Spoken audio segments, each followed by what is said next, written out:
ठीक है, स्रोत का मतलब ये पैदा कहाँ से होते हैं उनको देखते हैं।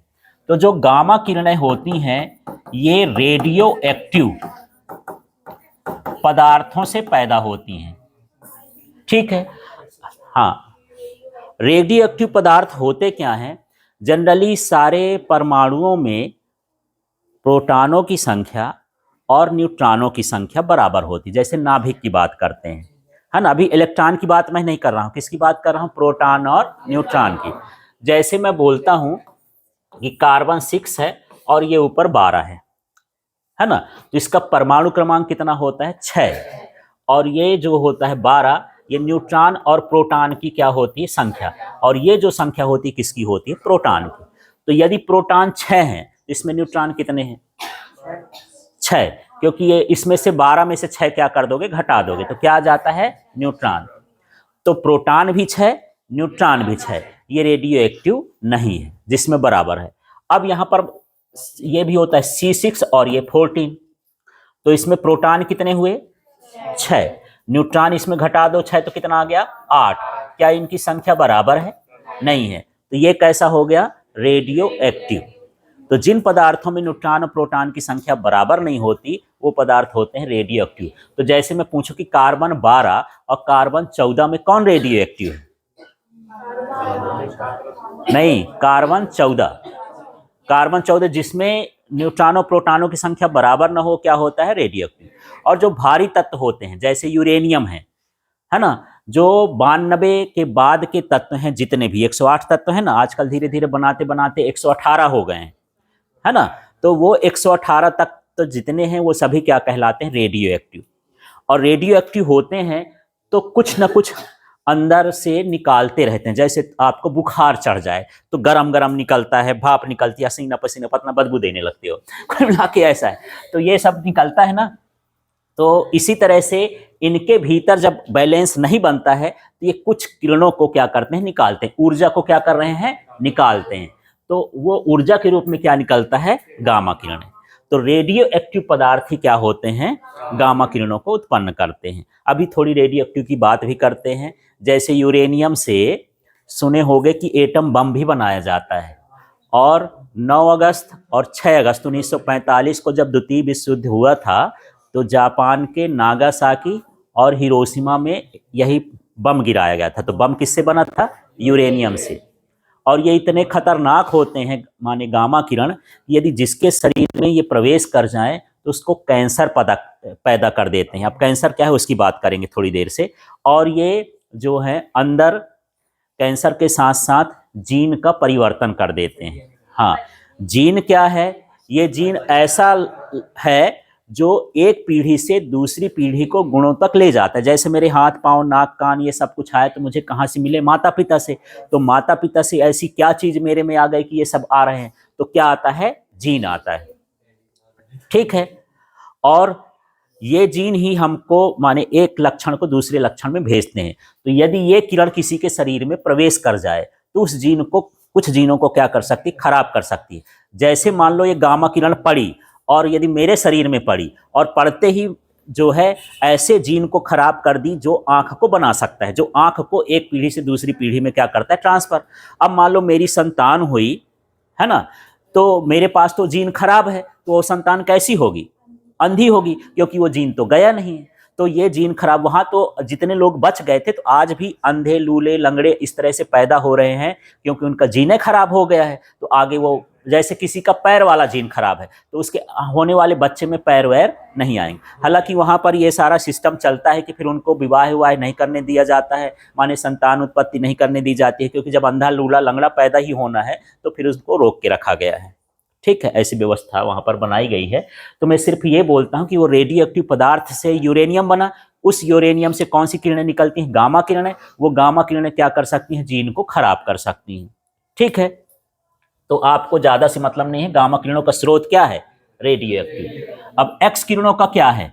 उच्च ऊर्जा के इलेक्ट्रॉन धातु की सतह से टकराते हैं।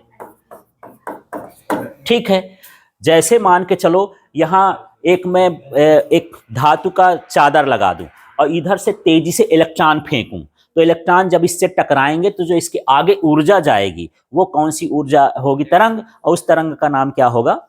हाँ, क्योंकि जो तरंग होती है ऊर्जा का स्थानांतरण करती है, कोई चीज जाती नहीं हो, क्या जाता है? ऊर्जा। तो जैसे मान लो आप घंटी बजा देते हो तो घंटी में तो ठोकर लगा पर उससे आवाज उत्पन्न हुई, तो आवाज जगह जगह फैलती है, तो आवाज क्या होती है? ऊर्जा। बस यही चीज है कि हम ठोकर को ऐसे मार रहे हैं, तो ठोकर को हम किससे मारेंगे? अब धातु के ऊपर किससे मारेंगे? इलेक्ट्रॉन से।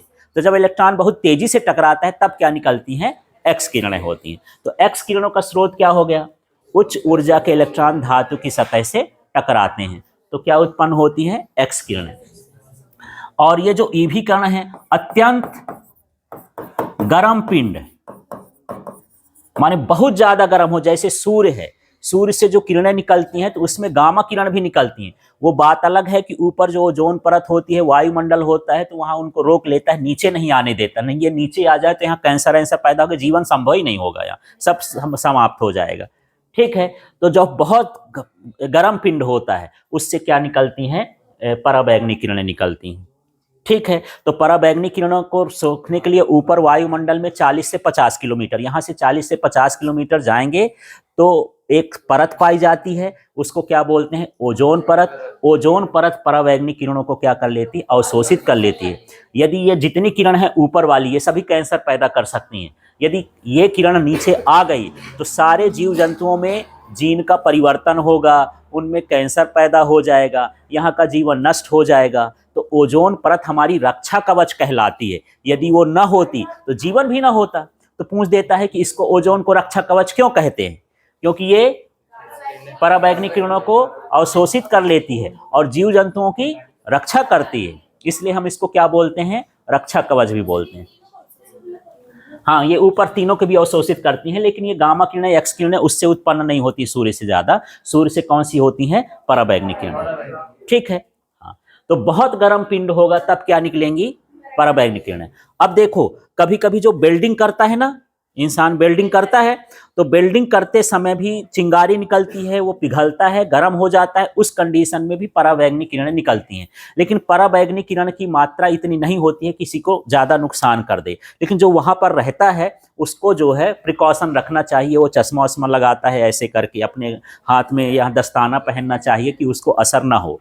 ठीक है, तो पूछता है कि जब हम वेल्डिंग करते हैं तो जब स्पार्क निकलता है तो उसमें कौन सी विद्युत चुम्बकीय तरंग उत्पन्न होती है? तो कौन सी होती है? पराबैंगनी किरणें उत्पन्न हो जाती हैं, लेकिन उसकी मात्रा कम होती है। जैसे मान लो एक कागज है, अब मैं इस कागज को थोड़ा सा टुकड़ा लेके इनको मारूं तो न लगेगा, लेकिन कागज इकट्ठा करके गेंद जैसे बना लूं, अब इनको मारूं तो क्या होगा? लगेगा। तो उसकी मात्रा कैसी है? कम है, इसलिए असर नहीं करती, जब ज्यादा होगी तब असर करेगी। ठीक है, इसके बाद ये दृश्य किरणें होती हैं, तो ये भी तप्त पिंड से निकलती हैं। तप्त पिंड का मतलब है जिस पिंड को आप गर्म कर दो और वो जैसे लोहे को गर्म कर दिए तो लाल लाल हो जाता है। ठीक है, आप माचिस जलाते हो तो वो गर्म हो जाता है। तो कोई भी चीज जो बहुत ज्यादा गर्म हो जाती है उससे क्या निकलती हैं? दृश्य किरणें निकलती हैं। और जो आप देख रहे हो ये प्रकाश है, लाइट, ये सारा कुछ कौन सी किरणें हैं? ये दृश्य किरणें। ठीक है, तो दृश्य किरणें किससे निकलती हैं? तप्त पिंड से। अब अवरक्त किरणें कैसे निकलती हैं? ये जो है कंपन से निकलती हैं। कंपन का मतलब ये है, यदि आप दो चीजों को आपस में ऐसे ऐसे रगड़ते हो तो रगड़ने का मतलब आपका हाथ गर्म हो जाता है, तो जो गर्म होना है वही क्या कहलाता है? अवरक्त किरणें। जो गर्मी आपको एहसास होता है किसके कारण होता है? अवरक्त किरण। इनका गुण है, ये उष्मी प्रभाव दर्शाती हैं अवरक्त किरण। अभी मैं गुण भी देखूंगा उसके बाद फिर यहाँ। और जो सूक्ष्म तरंगें होती हैं ये मैग्नेट्रॉन बाल्ब से होती हैं।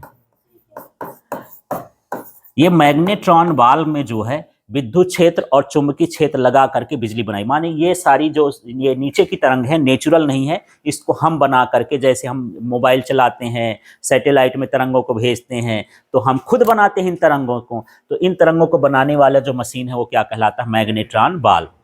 ठीक, और मैं बताया था कि विद्युत चुम्बकीय तरंगों को बनाने के लिए दो चीज की जरूरत है, एक है संधारित्र विद्युत क्षेत्र और दूसरा क्या है? कुंडली। और इनको करंट से जोड़ दो, ठीक, और करंट का मान घटाते बढ़ाते रहो तो तरंगे बन जाती, बस इतना काम है। दो ही चीज है। आप ये सिंपल सा रिमोट है, इसको आप खोलोगे तो इसके अंदर संधारित्र मिल जाएगा, ये मिल जाएगा, कुछ बटन अटन का भी मिल जाएगा, लेकिन ये दो चीजें रहेंगी।